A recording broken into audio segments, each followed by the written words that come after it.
Hello friends, आज हम लोग फिजिक्स का linear momentum and Newton second law chapter पढ़ेंगे। तो सबसे पहले हम लोग जानते हैं कि लीनियर मोमेंटम क्या होता है। तो लीनियर मोमेंटम जानने के लिए आप ये समझिए कि ये आप यहाँ खड़े हैं और आपके तरफ दो बॉडी आ रहा है। इस तरह से दो बॉडी आ रहा है। एक का जो होता है वेलोसिटी v है और दूसरे का वेलोसिटी उसका 10 टाइम्स है, 10v मान लेते हैं, 10v है। तो आपको किस केस में ज़्यादा उसको फोर्स लगाना होगा उसको रोकने के लिए? ऑब्वियसली 10v में, क्योंकि इसका स्पीड ज़्यादा है। तो ज़्यादा स्पीड वाले के लिए हमको ज़्यादा फोर्स लगाना पड़ता है, कम स्पीड वाले के लिए कम फोर्स लगाना पड़ता है। तो ये समझ गए कि इसका मतलब फोर्स क्या होता है, किसी भी ऑब्जेक्ट के वेलोसिटी पे डिपेंड करता है। अब नेक्स्ट देखिए कि अगर हम लोग अब देखते हैं कि ये फोर्स वेलोसिटी पे डिपेंड करता है। अब दूसरा क्या देख रहे हैं कि दो मास लेते हैं, दो मास, एक जीरो, ये जो होता है एक 1 kg का मास है और एक 10 kg का मास है। ये दोनों आपकी तरफ आ रहा है और आपको इसको फोर्स लगा करके होल्ड करना है या रोकना है। तो किस में ज़्यादा फोर्स लगाएंगे? जो ग्रेटर फोर्स है, जो स्मॉलर फोर्स है उसमें कम फोर्स, जिसका ग्रेटर मास है उसमें आपको ज़्यादा फोर्स लगाना होगा और जो कम मास का है उसमें आप कम फोर्स लगाएंगे। तो इसका मीनिंग ये निकला कि फोर्स जो है, फोर्स दो चीज़ों पे डिपेंड करता है। फोर्स का जो फैक्टर है दो फैक्टर्स पे डिपेंड करता है। पहला किसी बॉडी के मास पे एंड दूसरा उसके वेलोसिटी पे। तो फोर्स किसी भी इस मूविंग बॉडी को रोकने के लिए जो फोर्स लगाना पड़ता है वो मास एंड वेलोसिटी दोनों पे डिपेंड करता है और इन्हीं दोनों के प्रोडक्ट को कहा जाता है लीनियर मोमेंटम। और लीनियर मोमेंटम को हम लोग P=mv से दिखाते हैं, P=mv। और इसका अगर हम लोग यूनिट निकालें तो यूनिट क्या हो जाएगा? मास का क्या होता है? kg एंड v का होता है मीटर पर सेकेंड, तो kg मीटर पर सेकेंड ये इसका यूनिट हो गया। तो ये यूनिट आप लोग अच्छे से याद रखिएगा क्योंकि ये एग्ज़ाम्स में ये बहुत ही पूछा जाता है ऑब्जेक्टिव टाइप में। अब दूसरा हम लोग टॉपिक है चेंज इन मोमेंटम। तो चेंज इन मोमेंटम क्या होता है?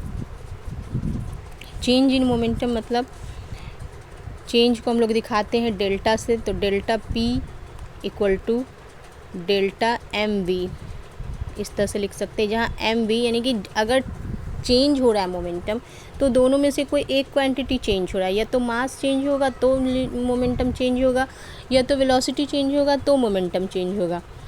लेकिन मास जो होता है किसी भी बॉडी का वेलोसिटी चेंज होने पे बहुत कम चेंज होता है और अगर होता भी है तो वो कंसिडरेबल नहीं होता है। और ये सब टॉपिक आप लोगों के अभी सिलेबस के बाहर है, तो आप लोगों को यहाँ वेलोसिटी पे ध्यान देना है।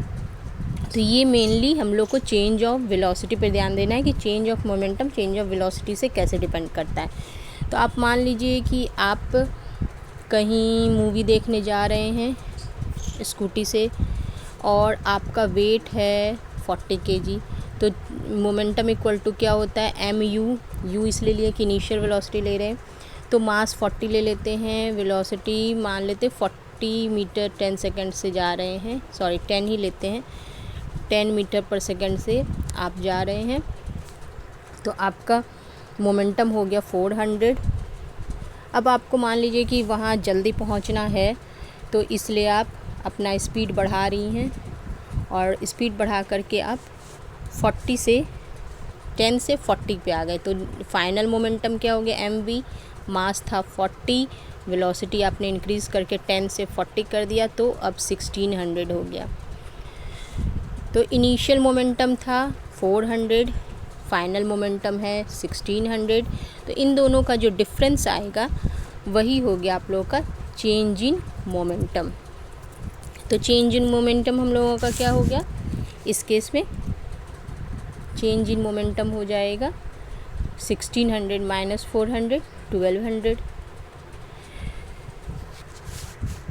तो ये चेंज इन मोमेंटम को अगर हम लोग टाइम से डिवाइड कर देते हैं, टाइम से अगर हम लोग इसको डिवाइड कर दें, डेल्टा लिखने का जरूरत नहीं, टाइम से केवल डिवाइड कर देंगे तो ये हो जाएगा, ये कहलाता है rate of change of momentum. इसी को हम लोग कहते हैं rate of change of momentum. और rate of change of momentum का फॉर्मूला ये होता है, क्योंकि हम लोग जानते हैं डेल्टा पी का क्या फॉर्मूला हुआ, M V minus M U, और इसको टाइम से डिवाइड कर दिए। अब अगर हम लोग इसमें से m कॉमन ले लेते हैं तो क्या हो जाएगा, m कॉमन ले लिए तो v minus U by T हो गया। और ये आप लोगों ने पढ़ा होगा v minus U by T क्या होता है, a होता है। तो इस तरह से ये हो गया एम ए। तो एम ए याद कीजिए, एम ए क्या होता है, किसका फॉर्मूला है, एम ए फोर्स का फॉर्मूला है। तो इसका मतलब क्या हो गया कि F equal to M V minus U by T, that is force जो है वो किसी भी बॉडी के चेंज इन मोमेंटम के इक्वल होता है। और यही है न्यूटन्स सेकंड लॉ। न्यूटन्स का सेकंड लॉ जो यही कहता है कि रेट ऑफ